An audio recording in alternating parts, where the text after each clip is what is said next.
Nations, bloggingtheboys.com. Hope all is well over you. We hope you're happy, safe, healthy, and I know that you are excited. I've been saying I hope that you're excited, but I know that you're excited because this sentence is true. What I'm about to tell you is not false in any way.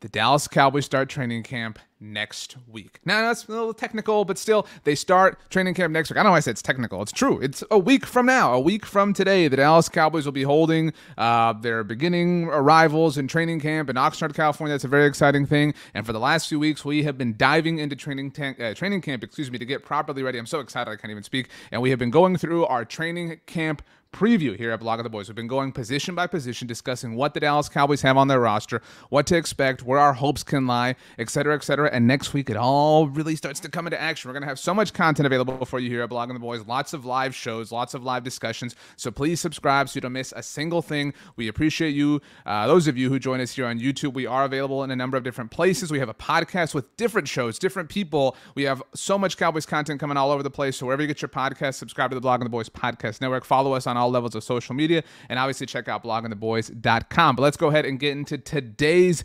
discussion. Today we are talking about the tight ends. Like I said, I should have said last week in our last position group, we were actually going to launch this one last week, but we didn't know what was going to happen. We didn't know what was going to happen with Dalton Schultz. Didn't want to, in the content creation business, you don't want to make something and then it just gets destroyed. So we didn't know what with Dalton Schultz and the franchise tag deadline, et cetera, but that passed. Dalton Schultz is playing this season on the franchise tag for the Dallas Cowboys, a value just south of $11 million, but he is not the only tight end on the roster. Let's get them up and take this off. We've got Ian Bunting, Jake Ferguson, Peyton Hendershot, Sean McEwen, Dalton Schultz, and Jeremy Sprinkle. Blake Jarwin, technically a departure from last season. We're certainly wishing him the best, whatever life has in store for him next.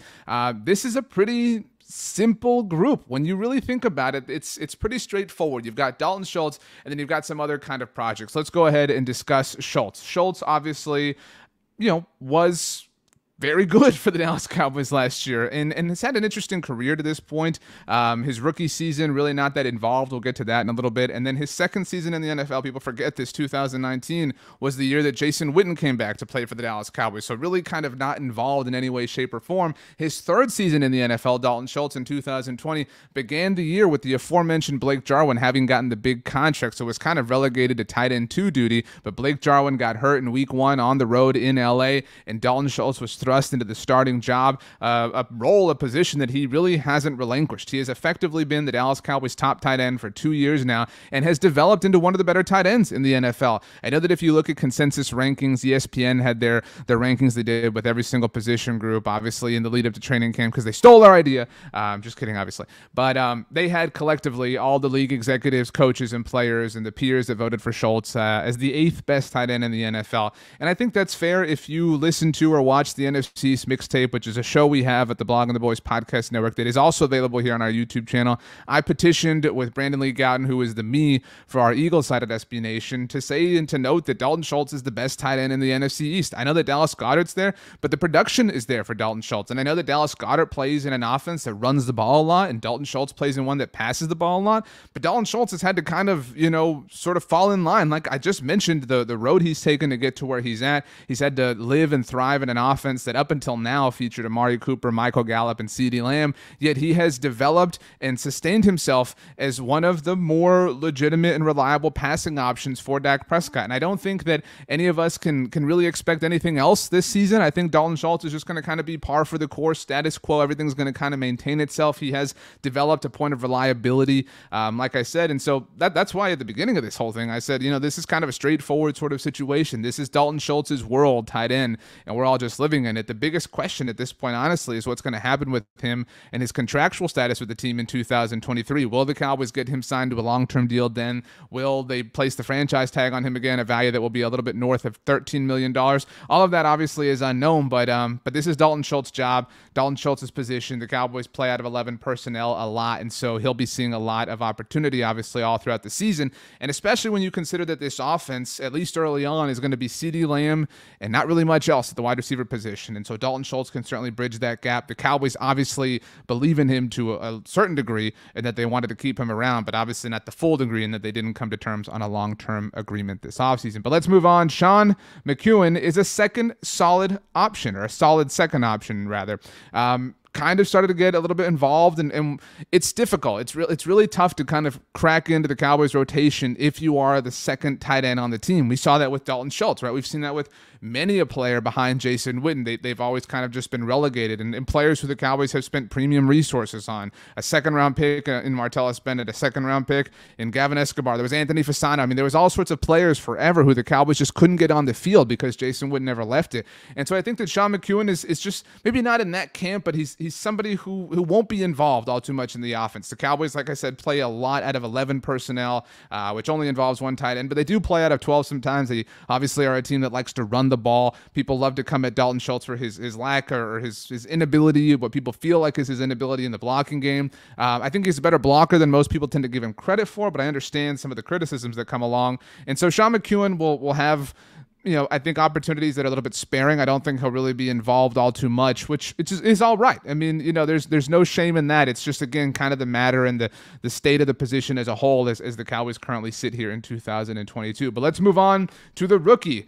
Jake Ferguson is, I think, the name that a lot of people are really excited about. He was so pumped to be wearing number 48, which is very cool.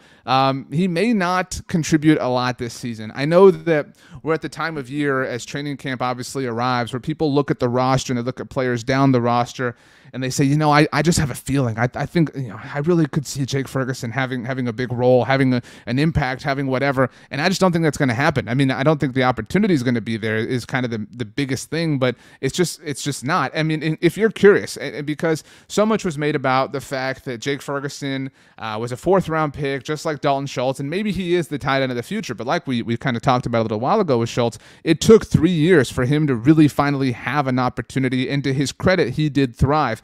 That opportunity just won't be there for Jake Ferguson this year throughout his rookie season. But if you want to stick with the comparison, and it's not apples to apples, but just for context sake, Jake Ferguson was drafted in the 4th round, just like Dalton Schultz was 4 years ago in 2018. In fact, in case you forgot, the Cowboys drafted Schultz the weekend after Jason Witten retired the first time. And a lot of people thought, okay, this is the heir, this is the guy, this is the future top tight end of the team. Now, he wound up being that, but again, the road to that was a little bit creative and a little bit unforeseen at the time. But Dalton Schultz's rookie year was not exactly impressive. Only played in 11 games, had 12 catches for 116 yards. Just if you want some sort of loose comparison for what Jake Ferguson kind of could be in for, the type of role. Again, we're talking about the team's 3rd tight end here. There is just not going to be, I realize that Amari Cooper's gone and Cedric Wilson's gone, and so this isn't necessarily a situation where there are a lot of mouths to feed offensively from a pass catching standpoint.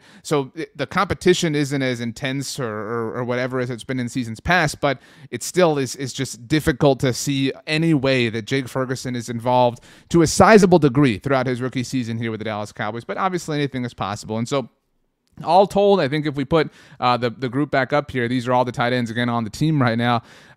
I mean, you're looking at 4 tight ends making the roster as far as I'm concerned. Dalton Schultz, Sean McEwen, Jake Ferguson, and Jeremy Sprinkle. I just don't see, I know that there's people who are fans of Peyton Hendershot. I just don't see a way where that happens, where they're carrying more than 4 tight ends. If they're carrying 4, I think those are the 4.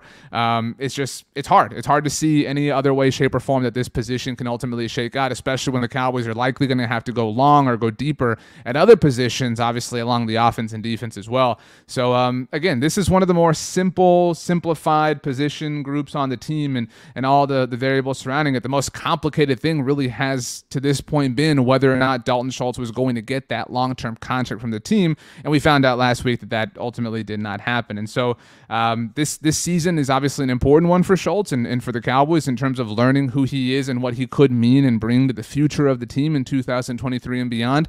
But as far as 2022, it is very straightforward. It is very simple. It is very matter of fact. It is very to the point. It's Dalton Schultz with some legitimate depth and some interesting options behind him. Obviously, Jake Ferguson being the most interesting and unknown as a rookie. But 2022 belongs to Dalton Schultz. So we're excited. Dallas Cowboys training camp started next week. Like I said, we're going to have so much for you here on the Blog of the Boys YouTube channel. Please make sure and subscribe. My name is RJ Ochoa. You can follow me on Twitter or Instagram at RJ Ochoa, on TikTok at rj.ochoa, or you can send me an email, rj.ochoa@sbnation.com. It's almost here. We've been waiting so long, and we have just about made it. Thanks for joining us, everybody. We'll see you next time.